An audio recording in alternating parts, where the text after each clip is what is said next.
Hello students, आज हम start कर रहे हैं द ट्रांसपोर्टेशन प्रॉब्लम। सबसे पहले देखते हैं कि ट्रांसपोर्टेशन प्रॉब्लम की नेचर क्या थी। तो let there be more than one centres called origins और sources from where the various amount of a single homogeneous commodity need to be transported to more than one places called destination. Means कि आपके पास origins means centres हैं। मान लिया आपके पास 5 centres हैं जहाँ से आपको सामान या कुछ भी माल वगैरह कुछ भी ट्रांसपोर्ट करना है, और डेस्टिनेशन है आपके पास कुछ भी 5 या 6 वो जो भी आपको इसमें दिया होगा। तो आपको क्या करना है कि कॉस्ट ऑफ ट्रांसपोर्टिंग भी दी हुई है कि एक जगह से दूसरी जगह जाने में कितने रुपए लगने हैं आपके, और the problem to transport the amount of commodity from various origin to various destination in such a way that the total cost of transportation is minimum. हमें इस तरीके से अपना सामान पहुंचाना है ओरिजिन से डेस्टिनेशन तक कि हमारे कम से कम कॉस्ट लगे। तो इस टाइप के प्रॉब्लम को हम बोलते हैं ट्रांसपोर्टेशन प्रॉब्लम, कि एक जगह से दूसरी जगह ट्रांसपोर्ट करना। तो अब इसको सॉल्व करने इसकी सबसे पहले देखते हैं कि हमारे पास किस फॉर्म में होती है। हमारे पास एक मैट्रिक्स होगी कॉस्ट मैट्रिक्स। इधर साइड सारे ओरिजिन लिखे होंगे, इधर साइड सारे डेस्टिनेशन। तो यहाँ पे जैसे F1 F2 up to FM आपके पास ओरिजिन्स है, और W1 W2 up to WN आपके पास डेस्टिनेशंस है। और यहाँ पे आपके पास होंगे अवेलेबल जितने हैं, और यहाँ होगी रिक्वायरमेंट कि W1 को कितने की रिक्वायरमेंट है, W2 को कितने की, एंड ऐसे ही अवेलेबल कि F1 के पास कितने पीसीज अवेलेबल है, F2 के पास कितने हैं। अब ये इसका सम, रिक्वायरमेंट का सम और अवेलेबल का सम, इनका सम इक्वल होना चाहिए, तभी हम इसको सोल्व कर पाते हैं। तो अब इसको सोल्व करने के लिए हम किस तरीके से सोल्व करेंगे हम इसको। तो इसके लिए हमारे पास 3 मेथड होते हैं।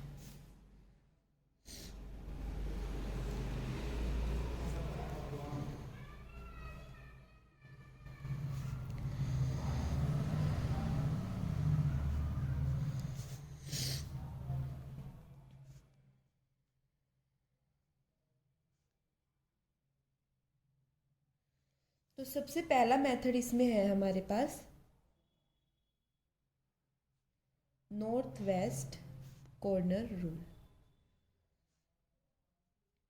जैसे कि नाम से ही पता लग रहा है, north west corner rule means कि आपको लेफ्ट मोस्ट से स्टार्ट करना है। तो अब इसको देखते हैं। फॉर एग्जांपल अगर हमारे पास एक क्वेश्चन है, लेके चलते हैं।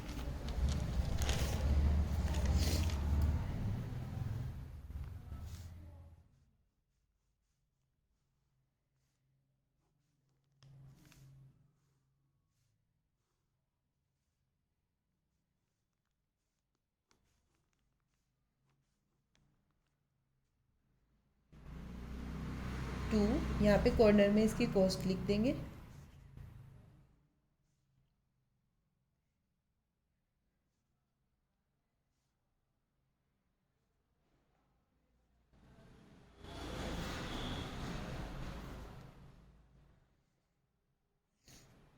ये आपके पास ओरिजिन्स हैं F1 F2 F3 F4, और ये आपके पास डेस्टिनेशंस हैं W1 W2 एंड W3। यहाँ पे अवेलेबिलिटी है 5 8 7 एंड 14, और यहाँ पे 7 9 और 18। इनका सम इक्वल आना चाहिए। तो इसका सम अगर आप देखें 34 एंड इसका भी सम 30। तो इसमें आपको किस तरीके से करना है कि सबसे पहले जैसे नॉर्थ वेस्ट है, इट मीन्स सबसे पहले नॉर्थ वेस्ट ये है, इससे देना स्टार्ट करना है।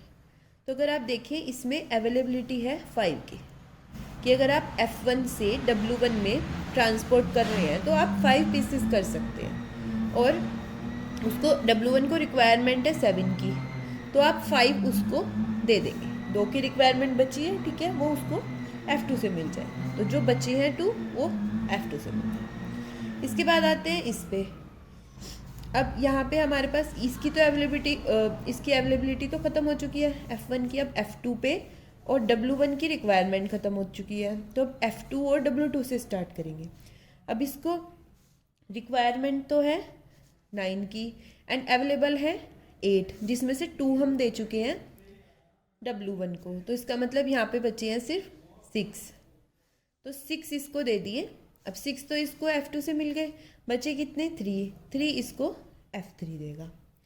उसके बाद इसकी रिक्वायरमेंट पूरी हो गई, 6 और 3 9।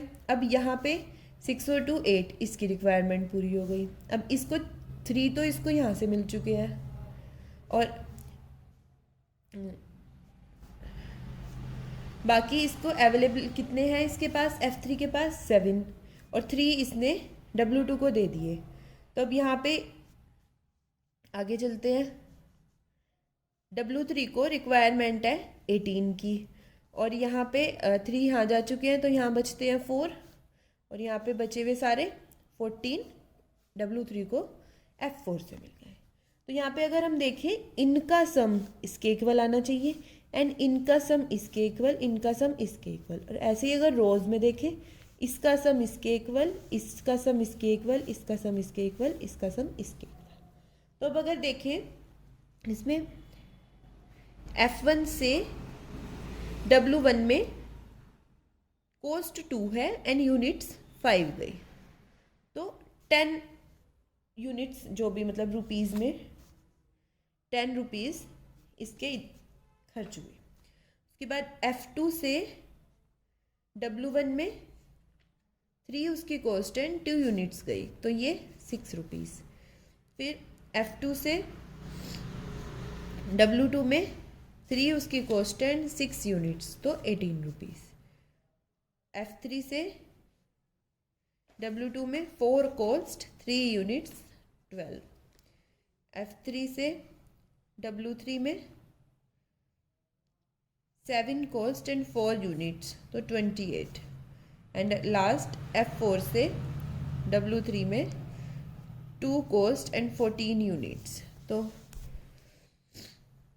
ये हो गया 28। तो जब हम इन सबको ऐड करेंगे तो इसका आंसर आएगा 102 रुपीज़। तो ये आ गई कॉस्ट जब हम नॉर्थ वेस्ट कॉर्नर रूल से कर रहे थे। तो अब हमें देखना है कि क्या इससे कम भी कॉस्ट आ सकती है। जरूरी नहीं ना इससे कि कम कॉस्ट ना आ पाए। एक और मेथड है हमारे पास, सेकंड मेथड, उसका नाम है lowest cost entry method, and दूसरा नाम उसका मैट्रिक्स मिनिमा मेथड।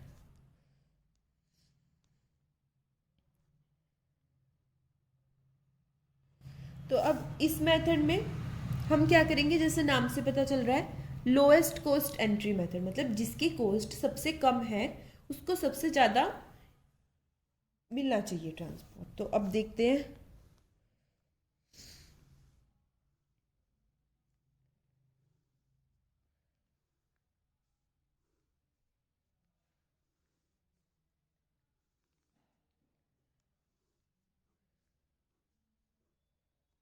यही क्वेश्चन लेते हैं जो पहले लिया था, 2 7 4 3 3 1 5 4 7 1 6 एंड 2।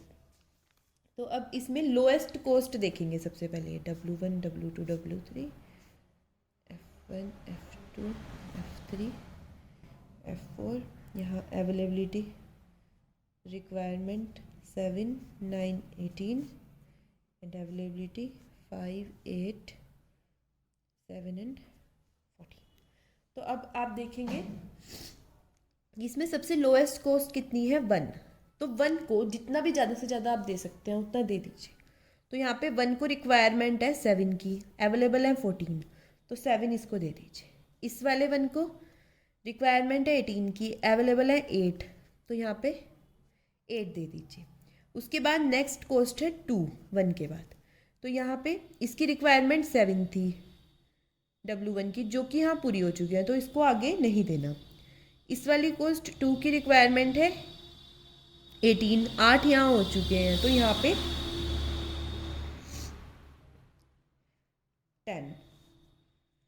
10 नहीं दे सकते क्योंकि 7 यहाँ जा चुके हैं, तो यहाँ 7 ही बचे हैं, तो यहाँ पे आपको 7 देने होंगे। तो अब उसके बाद 2 के बाद आते हैं 3 पे। इसमें रिक्वायरमेंट है 9 की, और यहाँ पे अवेलेबल 8 थे जो यहाँ पे जा चुके हैं, तो अब इसमें हम नहीं दे सकते। नेक्स्ट कॉस्ट ये वाली 3, इसको रिक्वायरमेंट 7 की है जो यहाँ पे पूरी हो चुकी है। उसके बाद आते हैं 4 पे, 4 यहाँ है, रिक्वायरमेंट है 9 की और अवेलेबल है 7, तो यहाँ 7 दे दीजिए। उसके बाद यहाँ पे आते हैं, रिक्वायरमेंट है 18 की और 15 हो चुके हैं, तो 3 बचे हैं, तो 3 यहाँ दे देते हैं। उसके बाद 4 के बाद आते हैं 5 पे, ये कंप्लीटेड है। 5 के बाद आते हैं 6 पे, इसको रिक्वायरमेंट है 9 की और यहाँ पे अवेलेबल है 14, 7 और 7 14, ये कंप्लीटेड है, आप इसमें भी आगे नहीं दे सकते। फिर आते हैं 7 पे, यहाँ पे 7 पे रिक्वायरमेंट है 9 की, 7 यहाँ हो चुके हैं, इसके 3 हो चुके हैं, 2 बचे हैं, तो यहाँ पे 2 दे देंगे। तो अब इसके बाद आप देखें यहाँ पे 7 है, ये कंप्लीटेड है ऑलरेडी।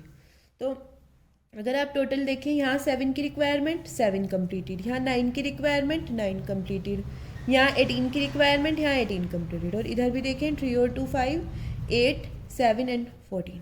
तो ये हमारा लोएस्ट कॉस्ट हमने इन सबको दे दी है। तो अब इसके बाद इसकी कॉस्ट क्या बनेगी, यहाँ 7 कॉस्ट की 2 यूनिट्स, तो इन सबको ऐसे मल्टीप्लाई करके लिख लेंगे।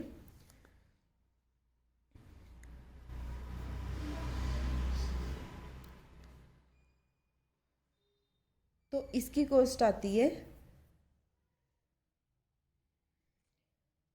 83 रुपीज़। तो इस वाले मेथड से 102 रुपीज़ आए और इस वाले मेथड से 83 रुपीज़ आए, तो इट मीन्स इससे और कॉस्ट कम हो गई। तो इसका मतलब कि अभी भी कुछ हो सकता है आगे। अब आते हैं थर्ड मेथड पे।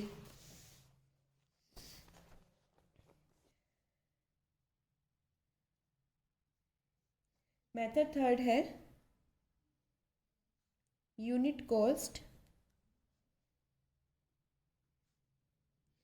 पेनल्टी मेथड, और दूसरा नाम है इसका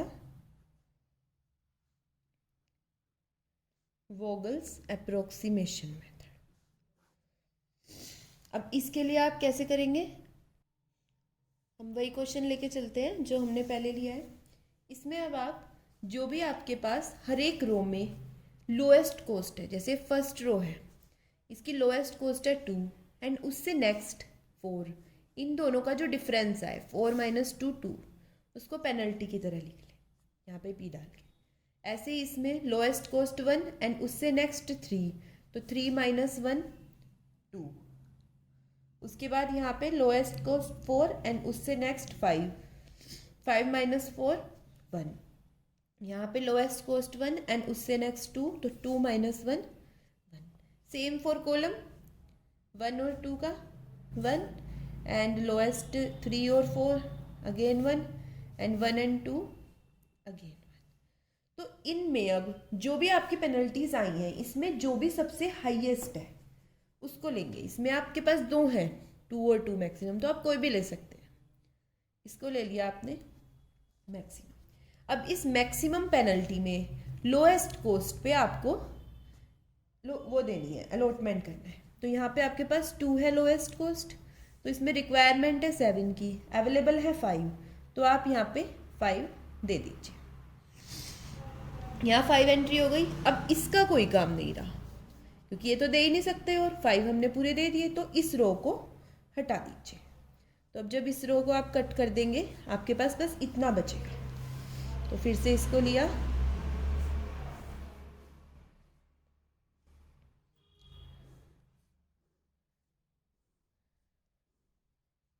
F2 F3 F4 W1 W2 W3, यहाँ 3 बचा, 3 1 5 4 7 1 6 एंड 2। यहाँ 5 की अवेलेबल 5 अवेलेबल, यहाँ वो 8 अवेलेबल, 7 और 14। यहाँ 7 में से हम 5 दे चुके हैं, तो यहाँ 2 9 एंड 18। अब इसके बाद फिर इसकी पेनल्टीज निकालेंगे। इसमें लोएस्ट कॉस्ट 3 और 1 2, फिर 5 में से 4 1 एंड 2 1, अगेन 3 में से 1 गए 2 और 1, और यहाँ पे भी 1। तो अब आपके पास इसमें 2 आ रही है, आप इनमें से कोई भी कर सकती है। इसको करते हैं मैक्सिमम। इसमें लोएस्ट कॉस्ट है 1, तो यहाँ पे रिक्वायरमेंट है 18 और यहाँ पे है अवेलेबल है 8, तो 8 इसको दे दिए। अब इसका काम ख़त्म हो चुका है तो इसको कट कर दिया। अब पेनल्टी क्या, अब हमारे पास मैट्रिक्स कैसी बचती है,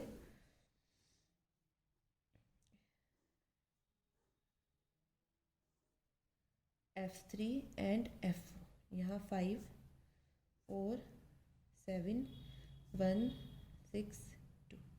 यहाँ पे हम 8 दे चुके हैं, 18 की रिक्वायरमेंट थी, 8 इसको मिल चुके हैं, तो यहाँ बचते हैं 10, यहाँ सेम, और यहाँ 7 और 40। अगेन पेनल्टी निकालते हैं, तो 5 में से 4 1, 2 में से 1 1, 5 में से 1 4, 6 में से 4 2, 7 में से 2 5।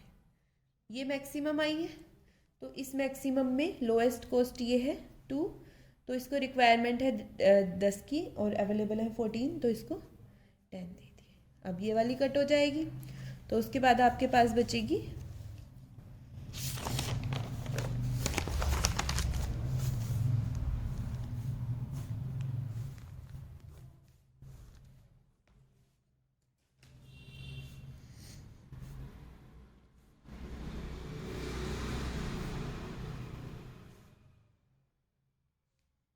2 एंड 9, यहाँ पे 7 एंड 4।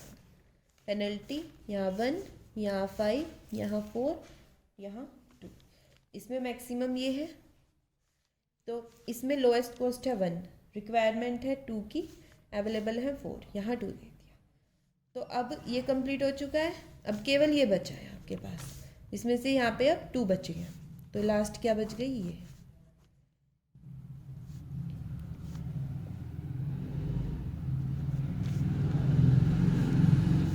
तो अब इसमें लोएस्ट कॉस्ट है, पेनल्टी निकालने की ज़रूरत नहीं है, इसमें लोएस्ट कॉस्ट यहाँ 4 है, तो पहले 4 को 7 और बचे हुए यहाँ, तो अब ये आपका कंप्लीट हो चुका है। तो इसके बाद जब अगर आप इसको डायरेक्ट बनाएंगे तो आपके पास ये बनेगा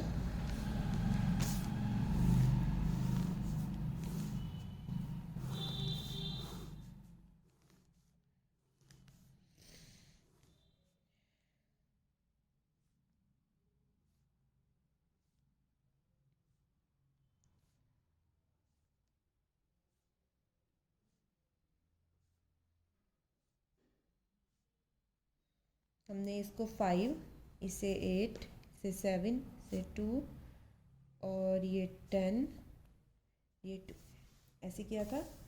तो अब इसकी कॉस्ट निकल के आएगी 10 + 8 + 28 + 12 + 20, तो इसका सम आएगा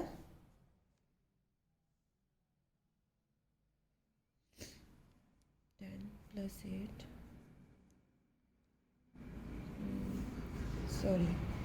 10 + 28 + 8 + 2 + 12 + 20, तो इसका सम आएगा 2 2 2 2 4 80। तो हमने देखा कि ये उससे भी कम है, इट मीन्स कि इस वाले मेथड से, यूनिट कॉस्ट पेनल्टी मेथड से आपका आंसर सबसे कम आ रहा है, तो इट मीन्स हम इससे ट्राई करेंगे करने की। चलो आज के लिए इतना ही, नेक्स्ट में आपको नेक्स्ट मेथड के साथ मिलते हैं। Okay bye.